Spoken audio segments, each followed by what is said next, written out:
Hello, good morning. It's a pleasure to have you here. So, may I have your name? Well, my name is Michael. Michael, you're welcome. Please, what are your reactions regarding the resumption of the Presidential Electoral Tribunal this morning? Anyway, I actually have serious reservation against the Nigerian system, against the judiciary, against the INEC proper. My reservations are very clear. Right from the onset, before now, we are told that the election is going to be transmitted electronically. That was what Yakubu Mahmood told Nigerians. Unfortunately, as the election commences and during the process, we discovered that a lot of things that was promised by the INEC were not actually in place. Now, what INEC did was purely propaganda against and witch hunt against the youth of this country. For the first time, it was celebrated even in the media that this election, that INEC has already perfected the arrangement to electronically transmit the results. Based on the provision of the law, not just a promise. Yes, and that I think was the reason why we have a lot of electors going for their PVCs and all that. But at the end of the day, we discovered that the INEC chairman have a lot of questions. So on that point, the election was conducted and there was serious reservations. There was serious breach. A lot of people were disenfranchised. Nigerians were absolutely disappointed. Like me, I was totally disappointed. I have a lot of. I used to have a lot of respect for Yakubu Mahmood, but not anymore. So on the tribunal, presidential election tribunal that is going to commence today, the frontliners are Peter Obi of the Labour Party and Atiku of the Democratic Party. They are challenging the process, the technique, the logic that produced the so-called president-elect Tinubu. That is what they are challenging. Do you have confidence in the judiciary to deliver justice? The judiciary has been, the Nigerians, I think to an extent, we have not had any serious judgment or justice before now from the tribunal. We have seen what have happened in the past, electoral issues and all that. We've not witnessed any judgment that Nigerians can be proud of that has been delivered by the judiciary. But that notwithstanding, in 1979, we know what happened. The judiciary was able to do one or two things, to show that they are truly the last hope of common man.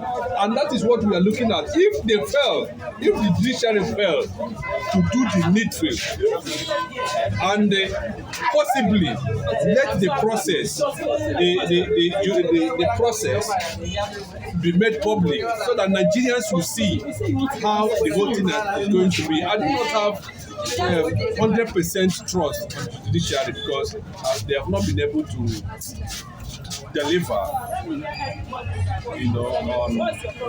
election matters as supposed to be. But with what is on ground now, there is going to be a serious constitutional crisis, trying to interpret what the law actually said about the election and what Yakubu actually promised that he's going to do during the election process that were not done. So it's a big setback on Nigerians. Nigerians are disappointed that what they voted for is not what they they saw. So, what are your fears should things go contrary to what you expect? Of course, now the judiciary said they are independent. We are believing that they are going to be independent. They should not be afraid of any Interference and yes, to pass of judgment. pressures. Yes, or pressure from anybody to, but they should do the needful.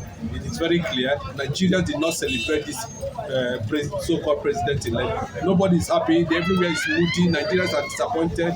And INEC chairman too. I think by now, look at what happened in Adamawa. So are you telling me there's nobody that can arrest Yakubu Mahmood for breaching the trust? The public trust Yes. is posed on him. Yes. Not adherence to the instructions or laid down rules. Of course. Of engagement. You understand? Nigerians are disappointed. So if the judiciary cannot come out and stand their ground and be able to do the needful based on the conscience of this nation, then they might be able. They will be surprised that Nigerians might rise up against them. You understand? And you see, we are law obedient, we are law abiding citizens, so they should be able to know that what they are having now, what they are claiming that they produce, is not the wish of Nigerians, and Nigerian electors are not comfortable. But Nigerians also voted for the party that was declared the winner in this contest. That's what I'm saying. What are you saying? But it is not the will of the Nigerians. What I'm saying is that I'm not challenging. The opposition, so to say, are not going to court to challenge those who voted for APC. They are going to challenge the process that led To the declaration. to the declaration of Bola Tinubu as the president. Wow, that is fantastic. And as we keep our eyes crossed and wait what becomes of the exercise and the legal fireworks in the course of time, what have been your perception about the outgoing government? Your general perception or rating? I think I've been issue. Buhari did not prepare for governance. You can look at the kind of statement he started making when they assumed the position in Asuro, when he became the president of Nigeria, way back at 2015 or thereafter. He said it he said it categorically. We saw what happened in 2019. We've been following up Buhari's antecedent. Buhari is not prepared. Buhari is not knowledgeable. He's not intelligent. He doesn't know what. I think he's tired, and he has been saying it that. See, I didn't know that I'm going to be here. I wasn't prepared and all that. If I have known that the system of governance has changed to this level, I wasn't prepared. We have had all those things. We are disappointed. Look at the issue of. Perhaps one of the reasons he gave for not, or for perhaps underperforming, was that the age was against him. See, it's just that he don't have the capacity. It's not a matter of age. It's not a function of age. Yes. But he lacks the capacity. He lacks the capacity and he lacks the intelligence to drive his cabinet to a successful, to a better achievement for Nigerians. That is where he's missing it. And Buhari cannot represent Nigeria in the international community very well.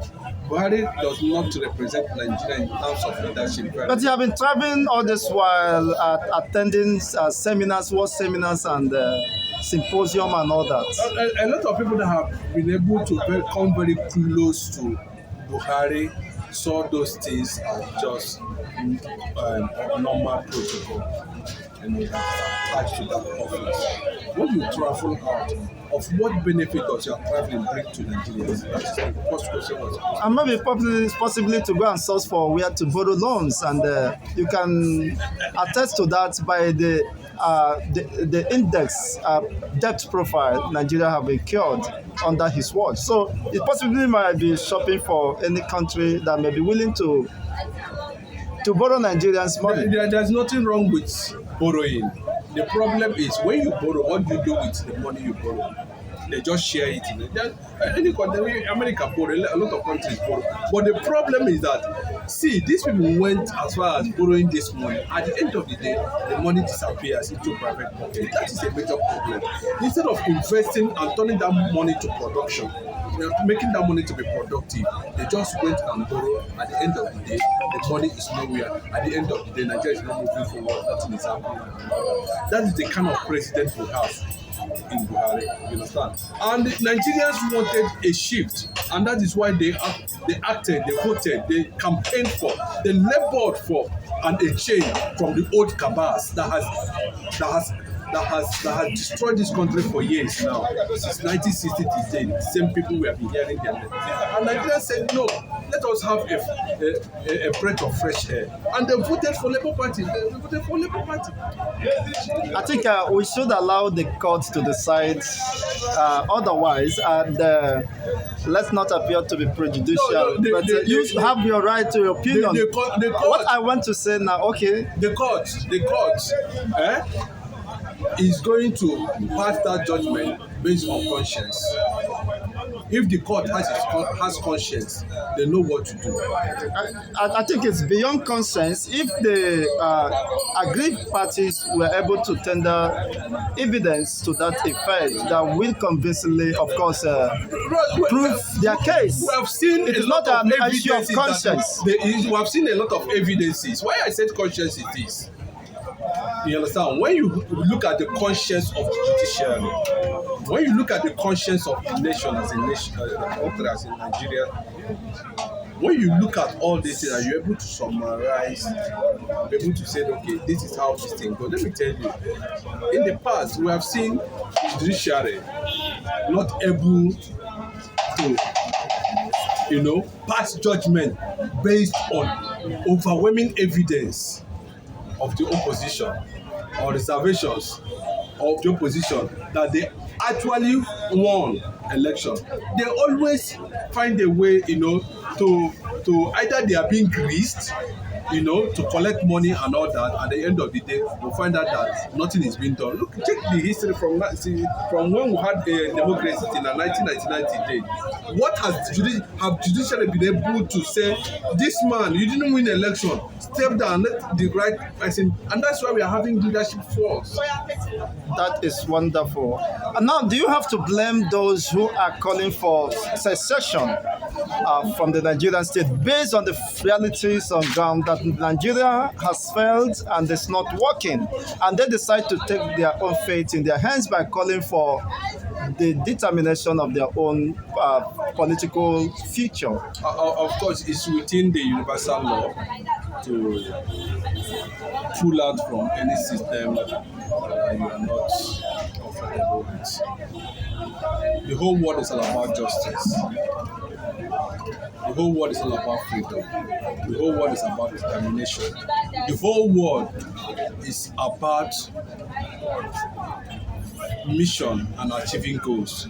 If a particular group of people feel that, see, they are not going to be part of scam, Nigeria is a scam, and it has continued to be a scam to date. Now, Nigeria has been a system that was coupled to fail. And some people say, no, we cannot continue life like this. I think it is high time the United Nations, the world bodies, the international community, the world leaders, the United States, the British system, the British government should sit down and look at what the issue about Nigeria and know what to do. I am fully in support of that. Nigeria should see disintegration is imminent. It's not, nobody's going to stop it. But it will take time, but it's going to come. And when it comes, you understand, the center cannot hold. Nobody is going to stop it. Nigeria is not going to stop it. Yeah, even I've been telling it, in the nearest future, this name Nigeria will not exist, because the system is failed, the system is corrupt, and it is associated with the name Nigeria. So it's been an exciting moment having you, Mr. Michael. The center could not hold when it comes. Until then, let's keep our eyes crossed and continue to watch the intricacies as they unfold. Thank you so much. It's a pleasure having you in here in Core Waves TV. Thank you. Have a great day.